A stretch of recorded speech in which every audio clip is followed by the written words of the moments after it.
بسم اللہ الرحمن الرحیم۔ قبلہ نجفی مرحوم علیہ الرحمہ کی کتاب احسن الفوائد کے متعلق کو متن قرار دیتے ہوئے درس عقائد کا سلسلہ جاری تھا۔ قبلہ نجفی مرحوم نے اپنی اس کتاب کے آغاز سے پہلے ایک پیش لفظ ذکر کیا ہے جو اس کتاب کو بطور اس کتاب کا مقدمہ اور تمہید کہا جا سکتا ہے، اور اس مقدمہ اور تمہید کے متعلق خود تعریف فرماتے ہیں کہ آج سے کچھ عرصہ قبل ہم نے الرسالہ مبلغ کے لیے ایک مضمون لکھا، جو اس مضمون کا عنوان یہ تھا کہ علم کلام کی تدوین اور علماء کی خدمات۔ یہ ہمارا مضمون اس رسالہ المبلغ میں شائع ہوا جسے ملت نے اور علماء نے پسند کیا۔ ہم اپنی کتاب احسن الفوائد کی تمہید اور مقدمہ اسی مضمون کو قرار دے رہے ہیں۔ گویا قبلہ نجفی مرحوم نے اس کتاب کے لیے علیحدہ کوئی مقدمہ نہیں لکھا، بلکہ اسی مقدمہ کو یعنی اسی مضمون کو اس کتاب کا مقدمہ قرار دیا ہے، تمہید قرار دیا ہے، اگرچہ اس مقدمے اور تمہید میں موضوع کی مناسبت سے بعض چیزوں کا اضافہ کیا ہے۔ مثلا شیخ صدوق علیہ الرحمہ کی مختصر حالات زندگی اور شیخ صدوق علیہ الرحمہ کے کتاب رسالہ اعتقادیہ کی اہمیت۔ قبلہ نجفی مرحوم نے اس تمہید اور مقدمے میں سب سے پہلے علم کلام کی تعریف کو ذکر کیا ہے،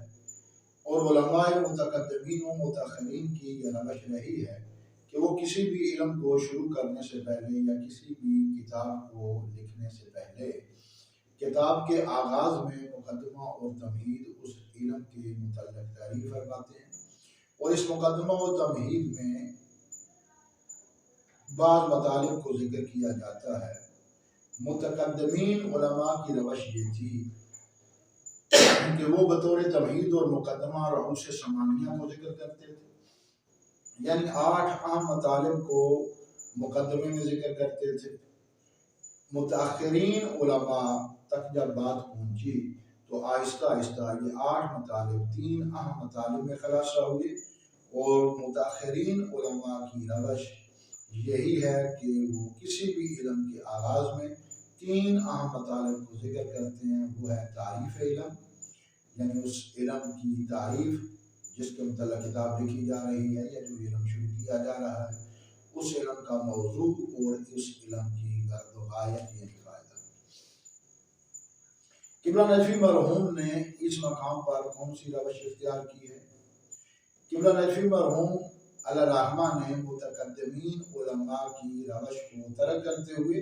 اس کتاب میں رؤوس ثمانیہ کا ذکر نہیں کیا، یعنی 8 اہم مطالب کا تذکرہ نہیں فرمایا،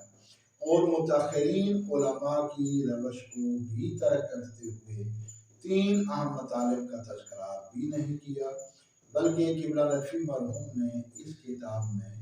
صرف علم کلام کی تعریف کو ذکر کیا ہے، اور شاید اس کی وجہ یہ ہو کہ قبلہ علیہ الرحمہ یہ سمجھ رہے ہوں کہ ہم نے جس انداز سے علم کلام کی تعریف کی ہے، اگر اس تعریف میں دقت کی جائے تو علم کلام کی غرض بھی واضح ہو جاتی ہے اور علم کلام کا فائدہ بھی واضح ہو جاتا ہے۔ لیکن شاید اہل دقت کے لیے تو یہ تعویل مفید ہو یا یہ تعریف مفید ہو، لیکن عام طبقات جو ہے ان کے لیے یہ تعریف شاید فائدہ نہ دے سکے۔ بہرحال قبلہ مرحوم نے علم کلام کی فقط تعریف ذکر کی ہے۔ ہم تمام طبقات کے لیے اس علم کی تعریف بھی ذکر کرتے ہیں، اس علم کا موضوع بھی ذکر کرتے ہیں، اور اس علم کی غرض اور غایت بھی ذکر کرنے کی کوشش کرتے ہیں۔ سب سے پہلے قبلہ نجفی مرحوم نے علم کلام کی جو تعریف کی ہے، اس تعریف کو لفظ بلفظ جو ہے وہ آپ کے حضور پیش کیا جاتا ہے کہ قبلہ نجفی مرحوم نے علم کلام کی تعریف کیا فرمائی ہے۔ فرماتے ہیں یہ وہ علم ہے جس میں اعتقادات حقہ ایمانیہ اور معارف اسلامیہ ربانیہ کا ادلہ و براہین تفصیلیہ یقینیہ سے اس بات اور اس پر وارد شدہ اعتراضات کے جواب دیے جائیں۔ واضح ہے کہ قبلہ علیہ الرحمہ کی یہ تعریف میں علماء کی بات نہیں کر رہا، عام طبقات نہ فقط یہ تعریف نہ سمجھ سکیں، اس کے مفاہیم نہ سمجھ سکیں، بلکہ شاید اس تعریف میں ذکر ہونے والے اردو متن کو بھی وہ نہ پڑھ سکیں۔ لہذا ہم سادہ الفاظ میں علم کلام کی تعریف ان لفظوں میں بھی کر سکتے ہیں کہ علم کلام وہ علم ہے جس میں اسلامی عقائد کی بحثوں اور ان پر کیے جانے والے اعتراضات کو دلیلوں کے ذریعے سے رد کیا جائے، اسے علم کلام کہتے ہیں۔ علم کلام کا موضوع کیا ہے؟ اسلامی بحثیں اور اسلامی عقائد اور اس کے متعلقہ بحثیں علم کلام کا موضوع ہے۔ علم کلام کی غرض کیا ہے؟ اسلامی عقائد کو توہمات، خرافات سے تمیز دینے پر قدرت حاصل کر لینا، یہ علم کلام کی غرض اور فائدہ ہے۔ اس مقام پہ اس بات کی طرف بھی متوجہ رہنا چاہیے کہ علماء متقدمین بلکہ بہت سارے متأخرین بھی اس نظریے کے قائل ہوئے ہیں کہ ہر علم کا ایک موضوع ہوتا ہے اور اس علم میں اس موضوع کے عوارض ذاتیہ کے متعلق بحث کی جاتی ہے، جبکہ بعض متأخرین علماء اس نظریے کے قائل ہوئے ہیں کہ ہر علم کا ایک موضوع یعنی موضوع واحد ہونا ضروری نہیں ہے۔ اگر اس دوسرے نظریے کو قبول کر لیا جائے جو کہ بعض متأخرین کا نظریہ ہے، تو بہت سی علمی الجھنیں، علمی بحثیں اور بہت سی مطلق بحثیں وہ دفن ہو کے رہ جاتی ہیں۔ یہ بحث انتہائی دقت طلب اور انتہائی پیچیدہ ہے، کیلو کال سے پورا ہے، لہذا ہم اس بحث سے وہ صرف نظر کرتے ہیں۔ لیکن اتنا تو بہرحال وہ کہنے گیا کہ قبلہ نجفی مرحوم وہ کس نظریے کے قائل ہیں؟ کیا وہ اس نظریے کے قائل ہیں کہ ہر علم کے لیے ایک موضوع کا ہونا ضروری ہے، یا وہ اس نظریے کے قائل ہیں کہ علم کے لیے، ہر علم کے لیے موضوع واحد کا ہونا ضروری نہیں ہے؟ قبلہ نجفی مرحوم کی کتاب احسن الفوائد سے ایسی کوئی عبارت یا کوئی دلیل نہیں ملتی جس کے متعلق یہ فیصلہ کیا جائے کہ قبلہ نجفی مرحوم کس نظریے کے قائل ہیں۔ ہاں، قبلہ علیہ الرحمہ کی بعض عبارتوں سے اور بعض الفاظ سے یہ وہم ہوتا ہے، یہ اشارہ ملتا ہے کہ قبلہ نجفی مرحوم شاید اس نظریے کے قائل ہے کہ ہر علم کے لیے موضوع واحد کا ہونا ضروری ہے۔ اس کے بعد قبلہ نے علم کلام کی افضلیت کو ثابت کیا ہے عقل کی روشنی میں۔ ارشاد فرماتے ہیں کہ علم کلام باقی تمام علوم سے افضل، اعلیٰ اور ارفع ہے، اور اس کے لیے جو دلیل دی ہے اس دلیل کو ہم نام دے سکتے ہیں علو موضوع کا، یعنی موضوع کی بلندی۔ فرماتے ہیں کہ علم کلام کا موضوع تمام دوسرے علوم کے موضوعات سے بلند ہے، اعلیٰ ہے، ارفع ہے، لہذا علم کلام باقی علوم سے افضل ہے۔ چونکہ علم کلام کا موضوع یہ ہے کہ ذات باری و ما یتعلق بہ، یعنی ذات خداوند متعال اور اس ذات کے متعلق سے تعلق رکھنے والی بحثیں، یہ علم کلام کا موضوع ہے۔ انہی الفاظ سے ہم نے یہ اندازہ لگایا اور یہ کہا کہ ممکن ہے